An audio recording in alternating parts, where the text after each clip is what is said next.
नमस्कार मित्रांनो, मी श्रद्धा। आज आपण सुरू करूया माझा पहिला ब्लॉग। तर आज आपण जाणार आहोत विसापूर या गडावर। या गडावर जाण्यासाठी मडवली हे नियरेस्ट रेल्वे स्टेशन आहे आणि येथून आपण गडाच्या पायथ्याशी पायवाक जाऊ शकतो।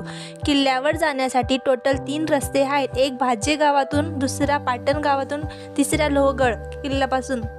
तर आम्ही आमचा ट्रेक चालू केला भाजे गावातून। विसापूर किल्ला हा महाराष्ट्रातील पुणे जिल्ह्यातील लोणावळा शहराजवळ असलेला एक ऐतिहासिक किल्ला आहे। हा किल्ला सह्याद्री पर्वतात स्थित असून तो समुद्र सपाटीपासून साधारण 1084 मीटर उंचीवर आहे। विसापूर किल्ल्याचे महत्त्व छत्रपती शिवाजी महाराजांच्या काळात अत्याधिक होते, कारण हा किल्ला पुणे, मावळ आणि कोकण क्षेत्रांना जोडणाऱ्या प्रमुख मार्गावर स्थित होता।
व्हिडिओ आवडल्यास लाईक, शेअर, सबस्क्राईब करा। Thank you for watching.